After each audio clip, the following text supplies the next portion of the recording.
नवी मुंबईला देशातील सर्वोत्तम शहर बनवण्याचं आश्वासन बेलापूर विधानसभा मतदारसंघातील अपक्ष उमेदवार विजय नाहटा यांनी दिलंय। जनतेकडून प्रचंड प्रतिसाद मिळतोय, त्यामुळे यावेळी नक्कीच बाजी मारू असा आत्मविश्वास नाहटा यांनी व्यक्त केला। त्यांच्याशी बातचीत केली आहे आमचे प्रतिनिधी राहुल कांबळे यांनी। नवी मुंबईतील बेलापूर मतदारसंघामधील अपक्ष उमेदवार विजय नाहटा आपल्याबरोबर आहेत।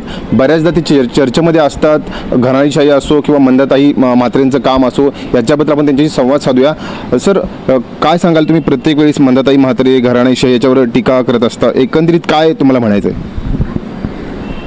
नाही, माझं काय म्हणणं आहे की आता इलेक्शन आहे, आम्ही आमचा जाहीरनामा प्रसिद्ध केलेला आहे, वचननामा आहे तो, आणि या शहराचा पूर्ण अभ्यास असल्यामुळं, या शहरामध्ये अनेक वर्ष काम करत असल्यामुळं, एकतर कमिशनर म्हणून, डिव्हिजनल कमिशनर म्हणून, सिडकोमध्ये डायरेक्टर असताना, ॲडिशनल कमिशनर असताना तो एक भाग आहे, आणि त्यानंतर सातत्यानं 10 वर्ष राजकारणाच्या माध्यमातून केलेलं समाजकारण हे आम्ही करत असताना आमच्या असं लक्षामध्ये आलं की तुम्ही उद्या म्हणाला अपक्ष का उभं राहिला.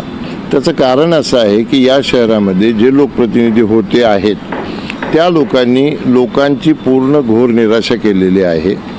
हे शहर अतिशय वेगाने वाढतं आहे. या ठिकाणी आता एअरपोर्ट येईल 6 महिन्यामध्ये. हे एअरपोर्ट आल्यानंतर या शहराचा कायापालट होणार आहे.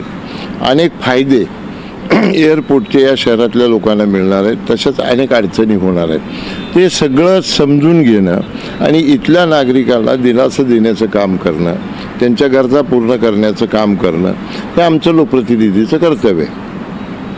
दुर्दैवानं काय झालं की 10 वर्ष या ठिकाणी आमदार असलेल्या मंदाताई यांनी, मी तुम्हाला विचारतो की 10 वर्षामध्ये या शहराला उपयोगी पडेल, 10 वर्षामध्ये असं एक काम तुम्ही मला दाखवा.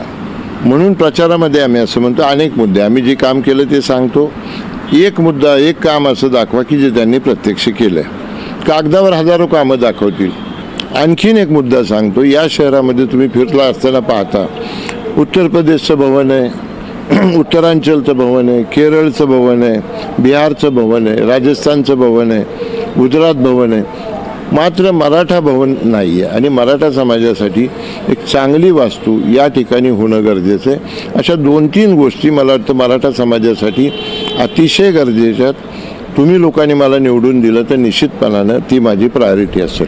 नवी मुंबईमध्ये प्रचाराचा मुख्य मुद्दा बनला आहे की ज्या सिडकोच्या नवीन ज्या इमारती आहेत, ज्या पुनर्रचना, हा निवडणुकीचा मुख्य मुद्दा बनला आहे. याच्यावरती आपलं काय म्हणणं आहे? त्याचं कारण असं आहे की या शहरामध्ये 3 लाख लोक हे डिलॅपिलेटेड म्हणजे पडणाऱ्या बिल्डिंगमध्ये आहेत.